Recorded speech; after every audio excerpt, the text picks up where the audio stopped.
most of my writings, honestly, Andrew, they just come from a place of, my poetry comes from a place where I feel. So I can do no wrong with my poetry because it comes from visceral feelings that I have and ideas. And I think my writing is a like an add-on projection to that, with perspective.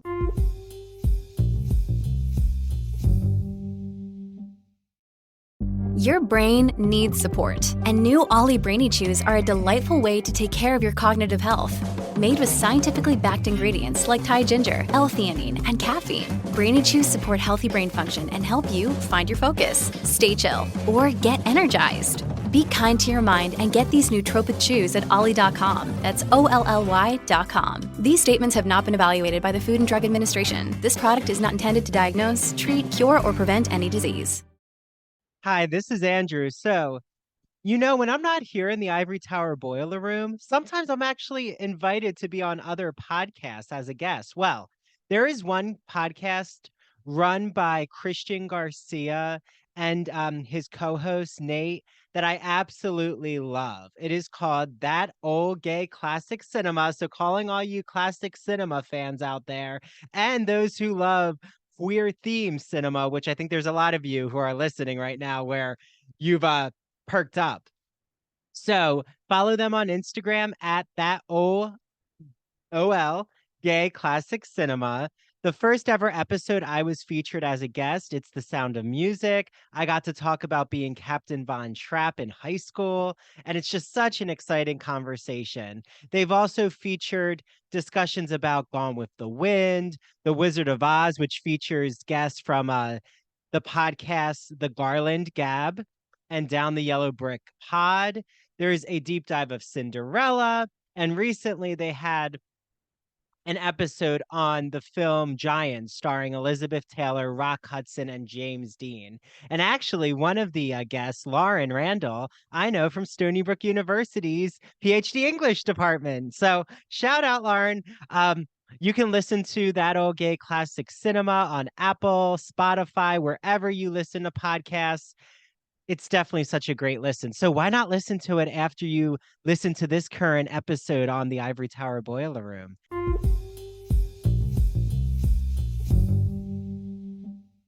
Hi, everyone. Welcome to this special Saturday artistic conversation. I'm really excited because I haven't been in this space with my guests for about 12 years ish. And we've been connected on social media. But I am with the Jarrett DeStouet, also known as Jarrett DeStouet, if you want to be fancy. Jarrett, it is so nice to be in conversation with you. Hi. Thank you, Andrew. I appreciate your time. Of course. Well, I was just before recording, Jarrett and I were catching up, and I thought it was really interesting because our episode here has come out among so much theater conversations, and I've gotten the chance to talk to insiders in theater, those who've taught at Yale right now in a drama program, those who are connected on Broadway. And I feel like a lot of myths have been busted for me because of these conversations in a good way, which is the networking game, which is where theater's at. It's contacts, and like I guess I was surprised Broadway's not as cutthroat as people think it is. I mean, I'm sure there's an aspect of it, but it seems like Broadway and those types of opportunities really come from just the contacts and the people who trust you and you're going to show up. And it reminds me of how we met, which was one of my favorite theater experiences ever with the Renee Chambers Lisiaga, who's been on this podcast. Um, Oh, yeah, she has. shout out Yeah, she to that. talked. Yeah, shout out to her. She talked about a Tarzan production she did during the pandemic, which was fascinating. Um, but I always remember when we knew each other in both Smokey Joe's Cafe and Godspell, that Renee, with her Broadway touring background, it was always just this energy of we're going to get through it, show up, take the notes, and we don't have time for gossip or drama. And I so appreciate that, because that is the professional mindset, is leave it at the door and show Yeah. up here. Um, but I'm just curious, you were telling me about like where theater is in your life right now. Like, could you explain that to the audience? Because I think it's so meaningful. Yeah, I wrote some things down prior, Andrew, and thanks again for letting me share this. I'm basically in the process of copywriting and publishing a satirical comedy called Jemima's Monologues. Like Aunt Jemima, is that the reference? Well, yes, yes, and there's more to the story. Mhm. I haven't seen anything on stage since, like, of course, like the vagina monologues. I'm taking from that, frame of reference, the vagina monologues, and for colored girls who considered suicide, before seeing the rainbow. I haven't seen a lot of stuff about Black girls or Black women, and I'm not a Black woman. I identify, my pronouns are he or him. But I wrote down today, prior to us meeting, I wrote down some of the focuses that I have been trying to focus on in that play, being a satirical comedy, and it's actually all monologues. It's all monologues, all different shades of Black women. One of which I'll be presenting today, called 22. She has a certain background, but you'll get to know who she is as we go on.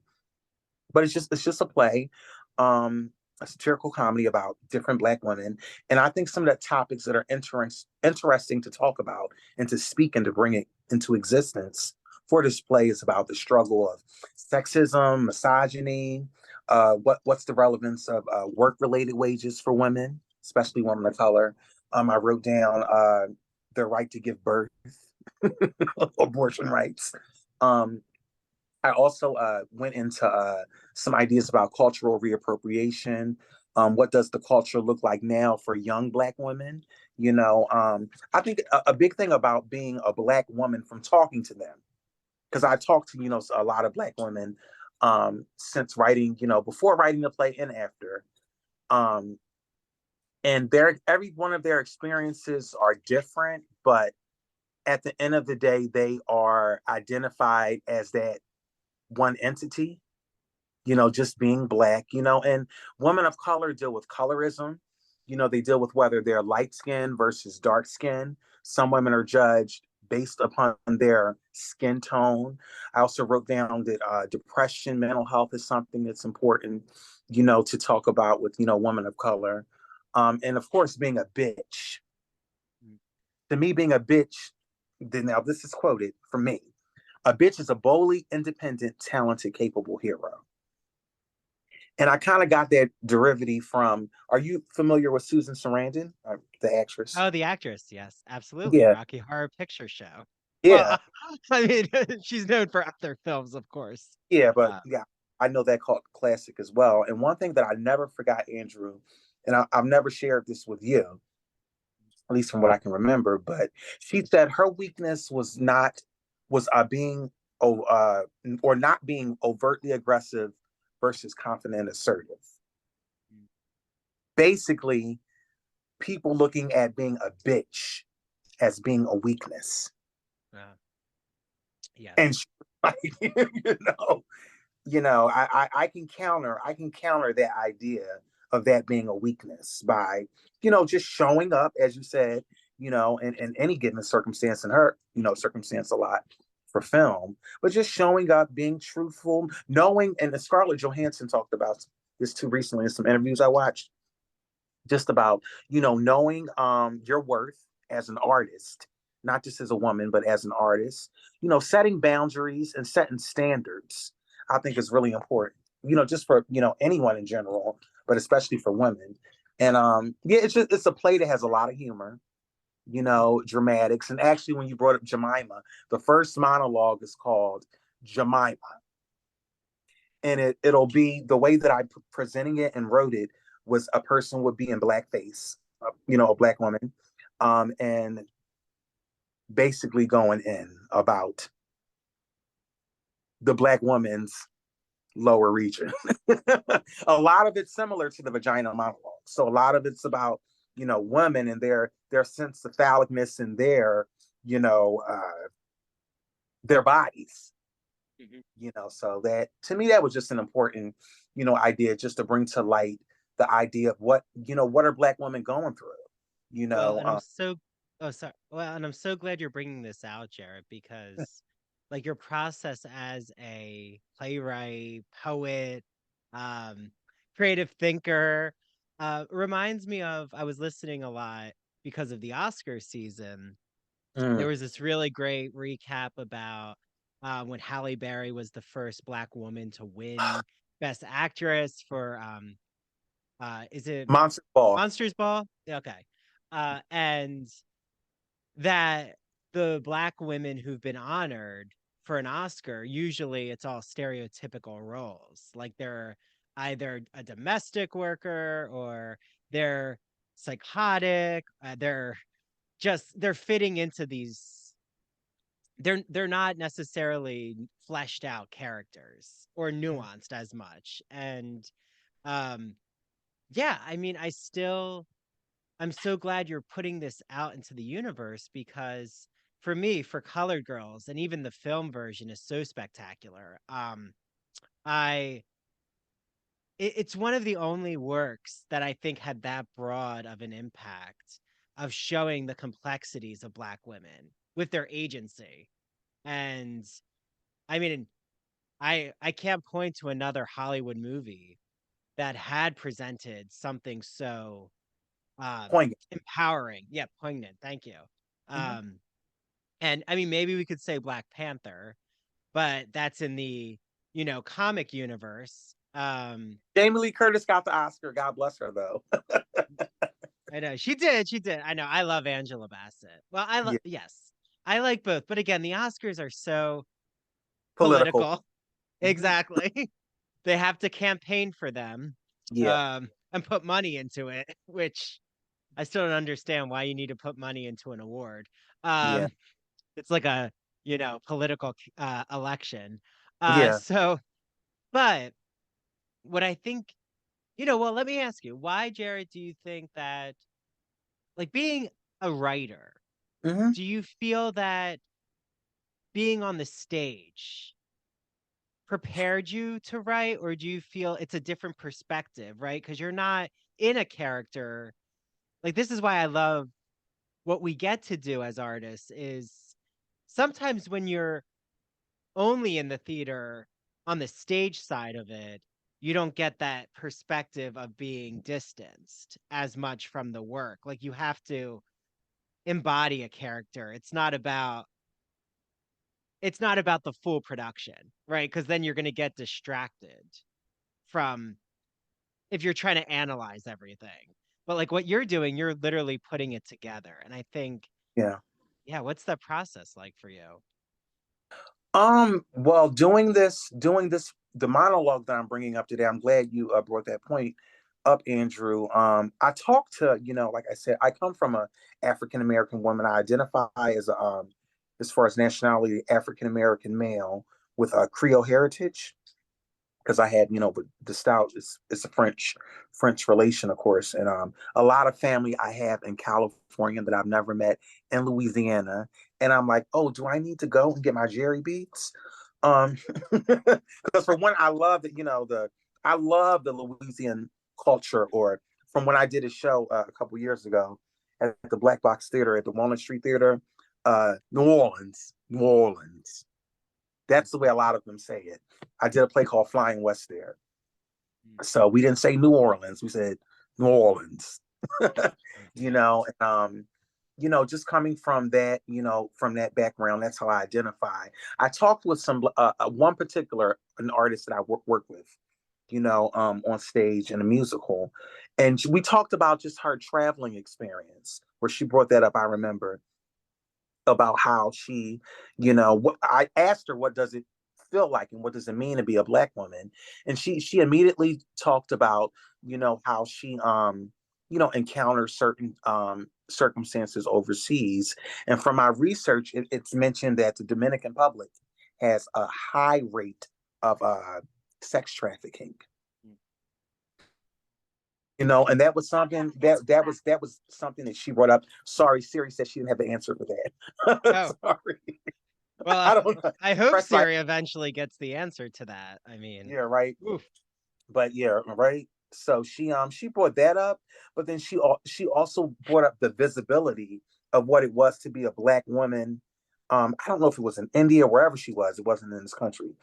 But she said that her presence was definitely felt, and she was looked upon as something that was, kind of going back to the Josephine Baker days when they were, really recognizing the beauty of, blackness, and she said she felt that a lot. She felt like she definitely was a standout, in certain areas where she would, visit, and how, black women were kind of admired, but also, the idea of sex trafficking. The monologue in particular today, called 22, identifies a, a black woman that is actually death. The character is death. Oh wow. But the way I created the character, and I could go into a description about her, but she's a victim of sex trafficking in the monologue that I was going to present today. And and most of my writings, honestly, Andrew, they just come from a place of, my poetry comes from a place where I feel. So I can do no wrong with my poetry because it comes from visceral feelings that I have and ideas. And I think my writing is a like an add-on projection to that, with, perspective.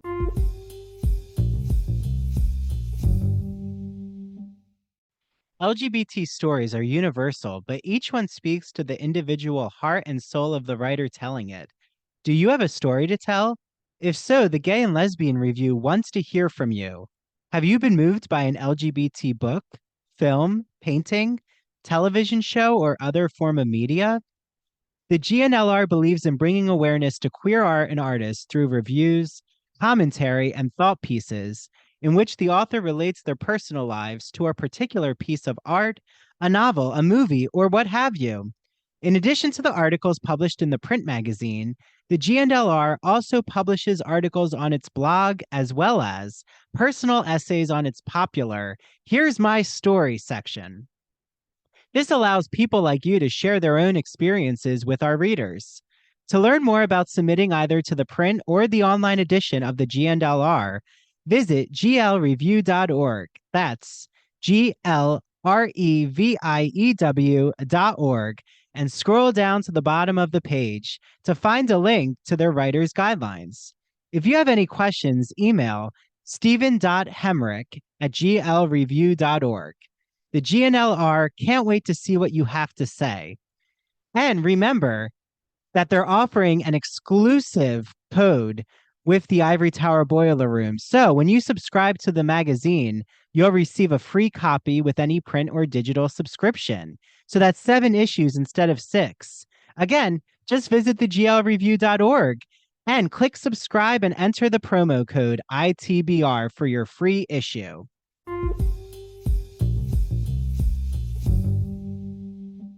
Life experience, listening to other people, actively listening to her. I learned a lot, just, and it gave me, talking to my friend, and colleague, that gave me, like kind of like a veracity to create, knowing what her experience was, and to make sure I'm giving respect and turning, kind of turning on the page to that. So I'm looking here at my stuff that I wrote down as well. Some of my monologues talk about size, image, what's, it's Lizzo, like in media, what's considered, a beauty standard, you know what I mean? And yeah, standards to remain heard in a male dominated world. I think that just that alone is enough to be like, okay, well, we have a face, as Black, I'm not one, but I come from one. So with that said, I have a connection, and I'm interested in exposing, maybe the mistakes that I might have. Everything that I write might not actually, be completely on, board for that particular person, but I think somebody will find something to relate to. And definitely the monologues that I wrote, I believe I wrote, getting old, I wrote 7 monologues, for this The goal was like 7 to 10, and I'm just sharing one today called 22. So I didn't know, was this a good time for me to share 22? No, share it. Yeah, yeah.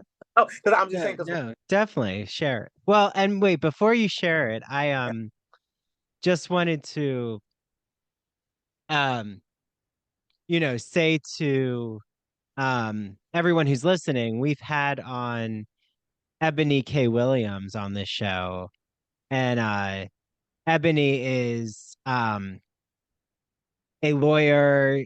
She was on the Real Housewives of New York as the first Black housewife, and um, she had a book called Bet on Black, Jarrett, that you might want to read or listen to her audiobook because she Bet on gets Black. into the idea of the Harlem Renaissance, and she owns real estate in Harlem.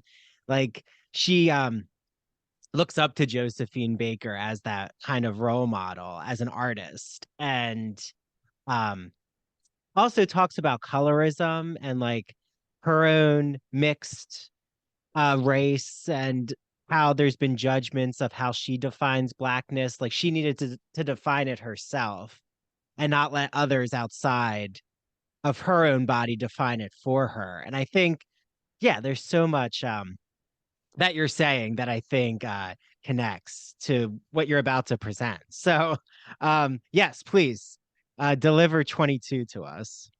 Should I do a character description prior, or? Yeah, go for it. Because I think that's important because I talked about it a little bit. So, thank you for letting me share, Andrew. Oh, of Okay. course. Yeah, yeah. Now, this is from my monologue, or from my play called Jemima's Monologues. The character is the monologue is called 22. So the character description backstory: she is 22 now. Name, we'll get to that later. She's 22, Black and beautiful. She has a stage presence. As soon as you see her, engaging, captivating, easy to look at, long hair, dark skinned, well spoken, originally from the Dominican Republic of the Congo, DRC, which has the highest absolute number of human trafficking women. Over one quarter, 26.3% of all victims of human trafficking in Africa are in the Dominican Republic of the Congo. That's February 22nd, 2022. She is the middle child in a family of five with two sisters, two brothers, and has a good relationship with her parents. Has a history of violence, has been sex trafficked, not a victim, but annealed. She is deaf, can sign American Sign Language, also a poet. She'll also be reciting, a poem that I wrote called Just Cause. I added it in because it was reflective of her. So she's just 22 for now, But this is her monologue. I'm a reality star inside your head, exploited, not to exploit. Fucked over time by a man's unwanted touch, indiscretion and digression in between legs, of fat and sweat, pumps of phallic gas. He inserted names unknown to a colored coochie snorter's face at a station on fire, burning from a habit. I sign a language from huckleberry trees and fleas around your sternum, up your spine, and down by the river of manifestations, smelling of duality and insight. Can't you hear the words coming out of my mouth? I am that high vibration symbolizing mesmerizingly because I said so. I'm the essence of positivity and balance, fascinating for you to watch, and be but careful not to assume my conclusion. Facts are but mere glimpses into a space jam, truth spoken as I share my poem. Just cause you're my man doesn't mean you own me. Just cause you think your flawless body woos me doesn't mean my heart is swooning. Just cause you're my lover and cover mean I don't think of another. A just cause kind of guy you are. By far a pleasure to my rise. And just because you got my heart doesn't mean you know my heart, for my eyes are defined as I lead you on. Oh yeah, you want to ride my pony? Never a phony as I pull you in deeper. Hush.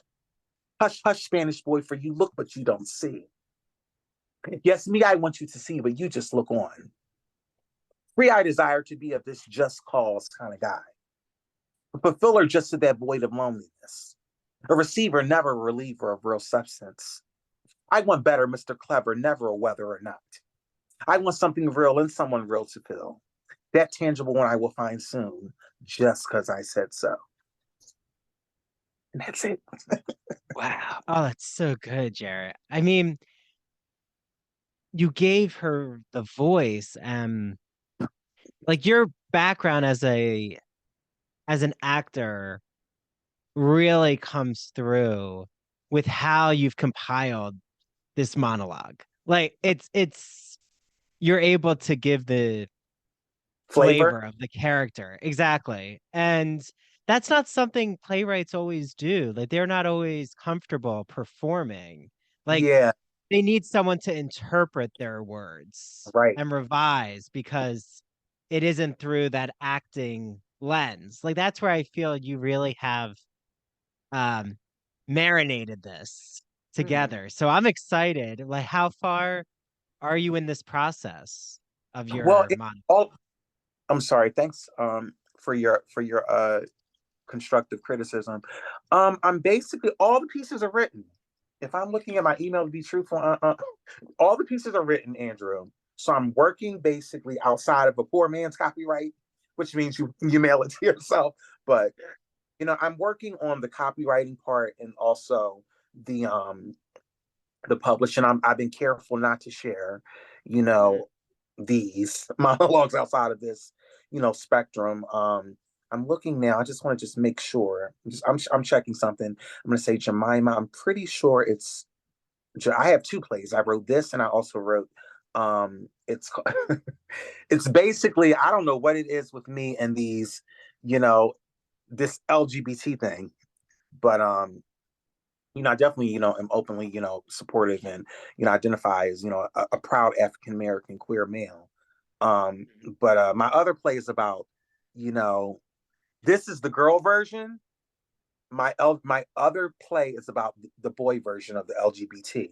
So actually, each person is representative of the LGBT. So there's actually a lesbian, there's a gay person monologue, there's an asexual monologue, and I believe I've added two more acronyms that I created. So it gets deep. Oh, I like it. Well, and are you a fan of the playwright who wrote Moonlight? Wait a minute. Moonlight. I'll find it, Give me but the first name. it's well, I don't think the play's called Moonlight. No, It's I'm called thinking. it's Terrell Alvin McCraney's In Moonlight Black Boys Look Blue. That was the play. Okay. Um, but yeah, I don't know. I'm so obsessed with Moonlight, and that was one of the it was just such a captivating film. It was one of my favorite films. In like the recent 10 years. But well, I'm just so glad you're bringing this work out, and I can't Yeah, wait for you to like get a workshop and get all of the actors together. I think a workshop. That's the perfect word. yeah, yeah. Well, wait, and we talk about your TikTok too. Please tell everyone how they can follow your TikTok because I find what you're doing there is so groundbreaking as Oh, really? a creator. Yeah. Okay. Well, yeah. People can find me. They can look me up on Facebook. Let me make sure that I have my right links. My Facebook, because I know my Facebook has always been up there. But my Facebook, you can find me at Jarrett DeStouet, JARRETT. Capital DESTOUET.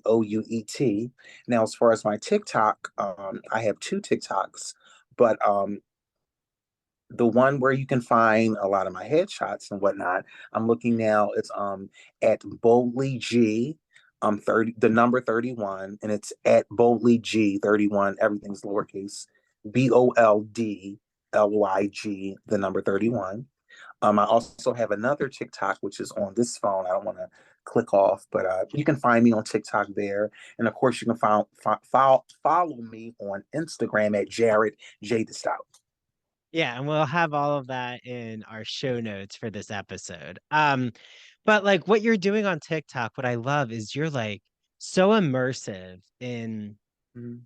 why I connect so much with you is how our everyday is full of our art. Like, just because we're doing this introspective discussion about your process and like my artistic analysis of what you're doing, we're coming together in conversation, but I really feel the magic happens in those moments of movement, walking, Life. processing, life, exactly. And you capture that in your TikTok. And I think when you're just delivering these poems you've written and you're like speaking it to a Philly bus or whatever Yeah, is yeah. your audience, Mhm. it's just part of your creation. So like, yeah, why is it so important to capture those moments for you? To like film it? It's important for me, Andrew, because I never identify as a victim, but I have been involved in several incidences, even my most immediate at this January, where I was involved. When I say involved, I was involved in a hatred attack. That's awful. I'm sorry. Yeah, thank you. I was involved in a hatred attack in January where a brick was thrown at me for just being who I am. And this wasn't an altercation that was initiated. Mm-mm. So realizing that, thank God that I have resilience from those kind of situations, and to know that um God is not giving me more than what I can handle, but damn, it gets tough. What helps me get through it is, I'm a very big advocate. I've been in the mental health field for over 16 plus years, and I still have this much sanity left. Just this much, Andrew. So it's important. Mental health is very important to me. I talked to my Yeah. therapist before we encountered each other today. Um, I've started incorporating. I'm also a professional massage therapist, so the power of touch is really important to me. And I started to also incorporate touch back in my life. Um, Getting a fabulous, very expensive, but fabulous massage at one Logan, at one Logan hotel 2 weeks ago. Shout out to Chani. I've already, experienced her two I weeks love ago. massage therapy. Oh I my mean, God. my masseur or masseuse, no, Yeah, masseuse. yeah. Yeah, they are just the massage industry and spa industry. Yeah, it's self-care. Like to me, that's where you're really connecting. Um, to value, you're empowering yourself in a way, right? Like when you're getting a massage, it's a like respecting your body. Um, right, respecting that care of the muscles. Like I need to recover. And well, thank you for bringing that up. And especially your mental health work is part of who you are. I mean, how you're showing up as an artist, right? We show up with all sides of ourselves, but we don't always just talk about it. And Andrew, I can't be anything else but me. I don't. I'm like Marlon Brando. I can read a showbiz phony a mile away. I'd rather just be me. Mhm.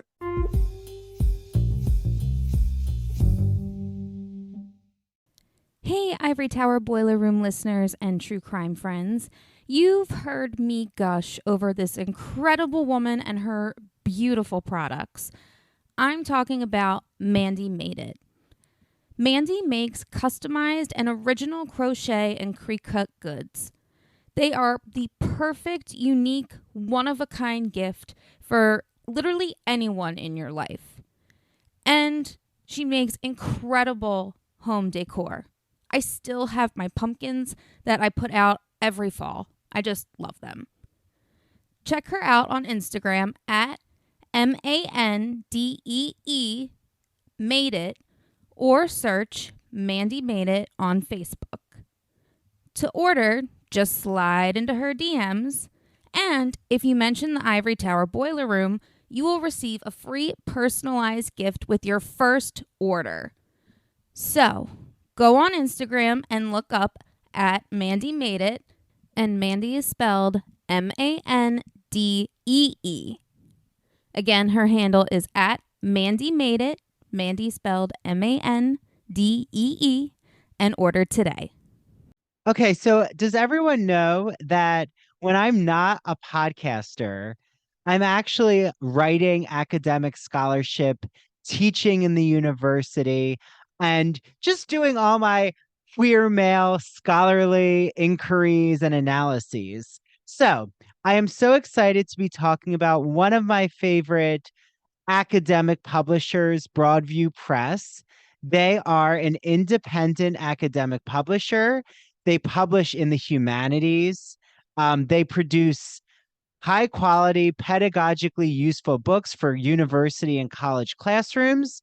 But as you'll soon learn, they also publish for literary enthusiasts and literature lovers. So they're always publishing with an eye towards diversity. There's so many titles from female authors, from writers of color. And for example, in the fall, we had on Ann Stevens on our podcast. So listen to that episode where she talked all about literary theory and criticism. And as you'll hear, she explains why literary theory is not important only to university scholars and to students of literature, but also to those arts and culture lovers out there, which all of you are a part of that community. So she discusses why watching Bridgerton actually requires a certain literary theory. And then we play a Wizard of Oz game where she analyzes the Wizard of Oz from all of these different schools of thought, including psychoanalysis, Marxism, feminist theory, queer theory. So what I love is that Broadview is offering 20% off with the code Ivory Tower. So head on over to their website and you will get 20% off with the code Ivory Tower. And if you haven't listened to our most recent episode with Jeffrey Weinstock, who wrote Pop Culture for Beginners, yes, the first ever university analysis of pop culture, which is really resonating with me since you all know I'm a huge Real Housewives fan, but also he wrote the Mad Scientist Guide to Composition. So I know so many of you out there teach composition or need more writing tips. Jeffrey Weinstock just came on the podcast. Listen to our interview with him. And again, 20% off all Broadview Press texts. Use the code Ivory Tower. Head over to their website. The link is in our episode notes. Enjoy your reading.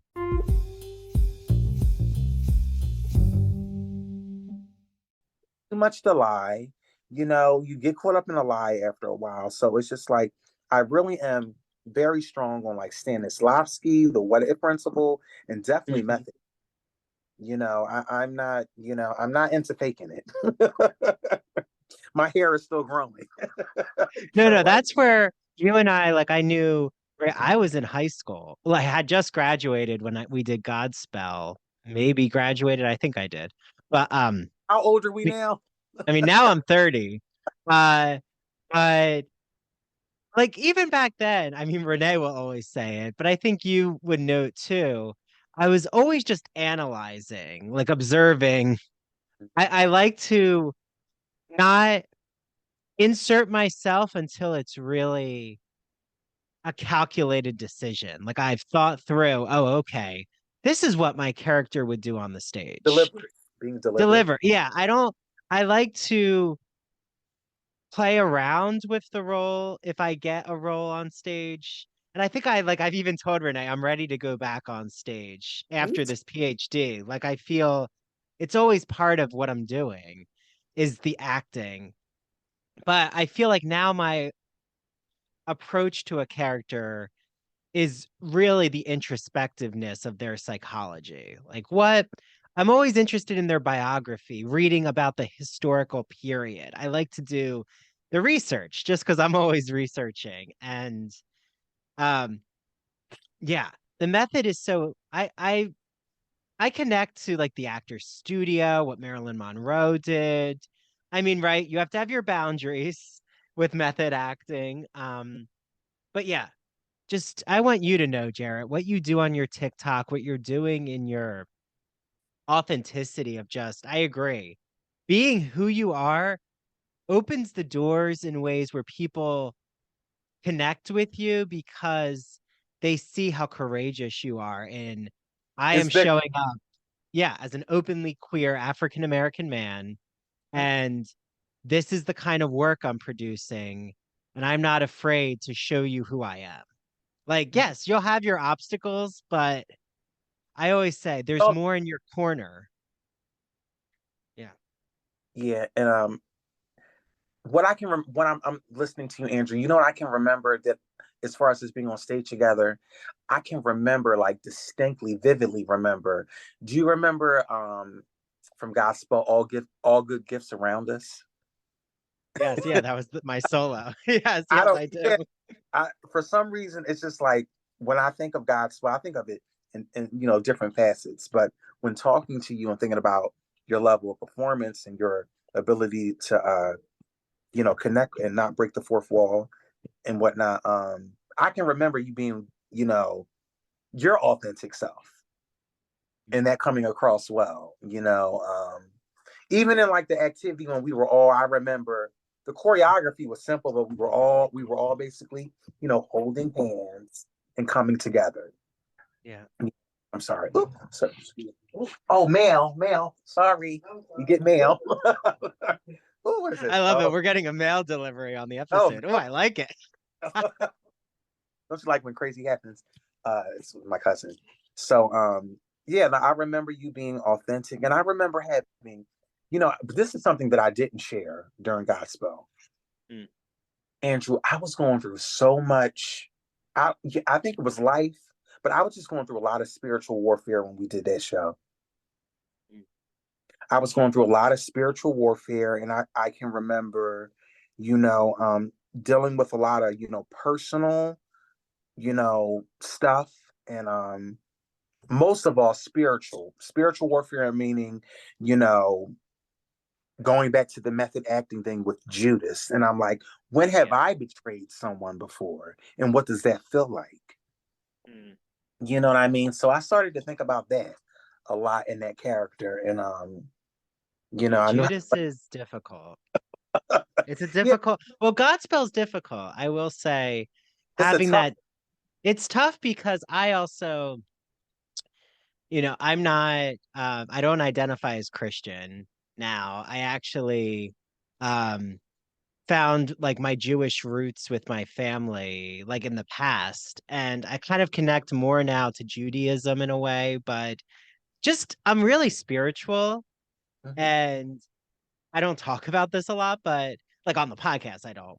But it's not a secret. I believe in God and I believe in a power of God. I believe in the universal power. I believe in something beyond ourselves that connects the community. Like I'm really into those positive affirmations of what you're doing every day to better who you're around.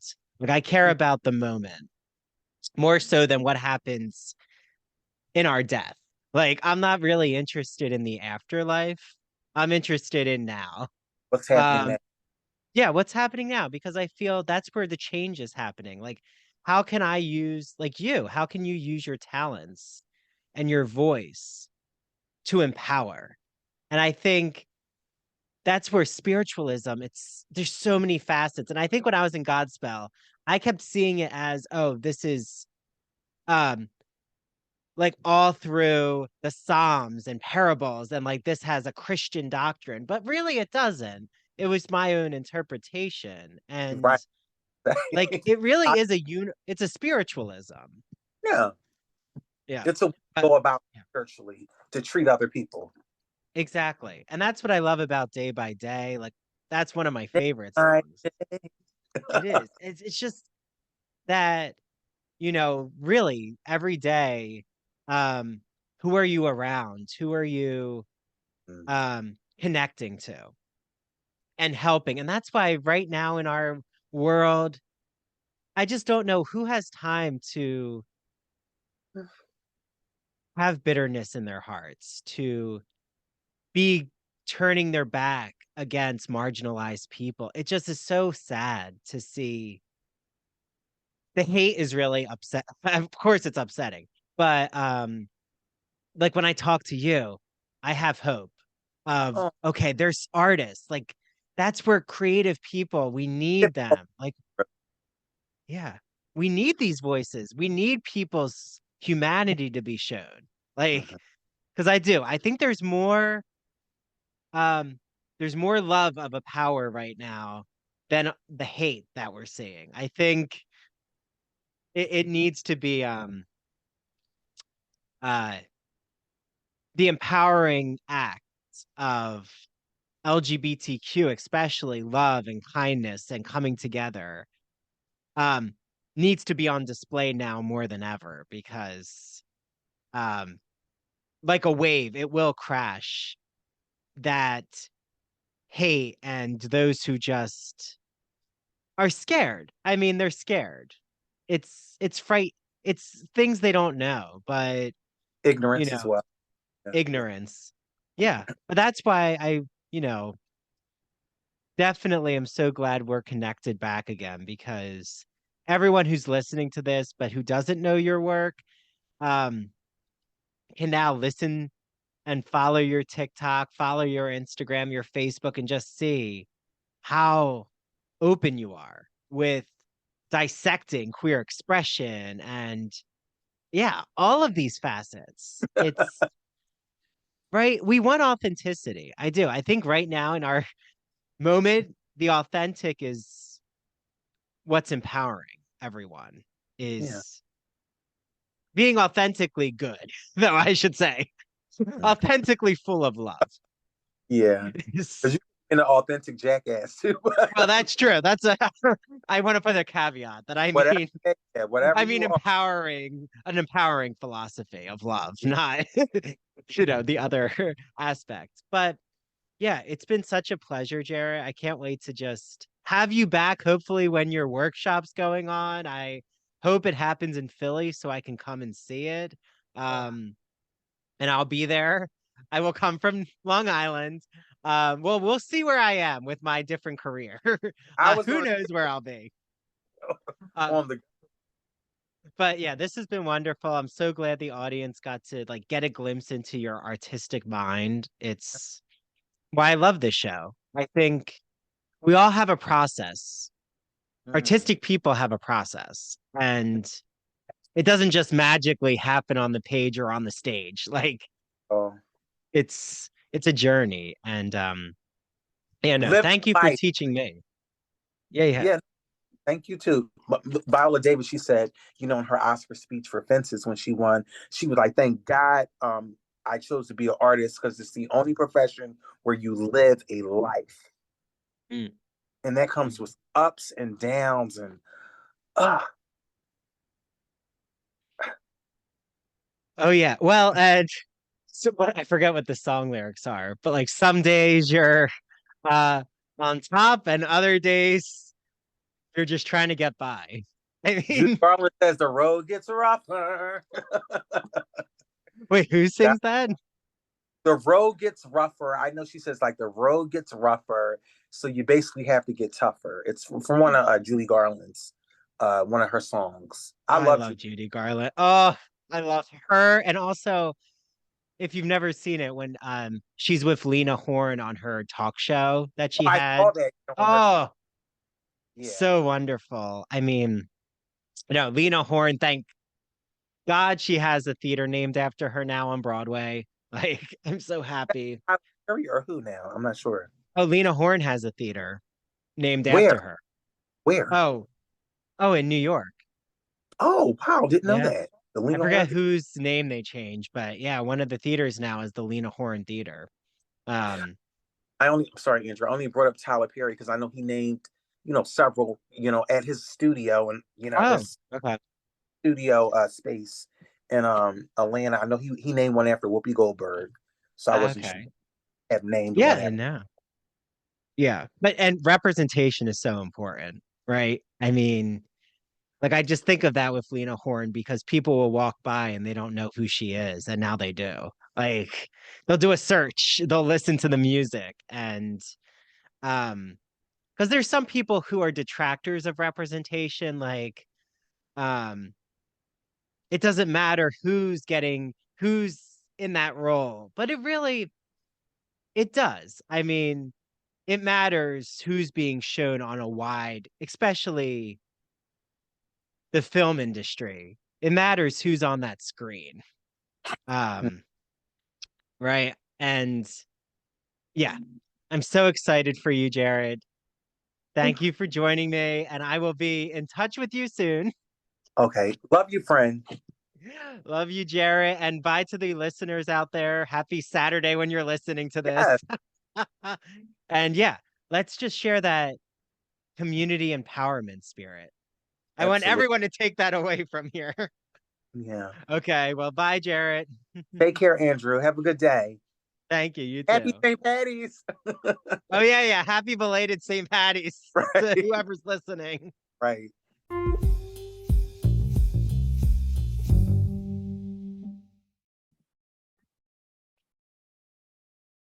Welcome to the spring season. This is Andrew from the Ivory Tower Boiler Room. Make sure that you always listen to our new episodes on Mondays. Are you following us on social media? No? Oh, you need to.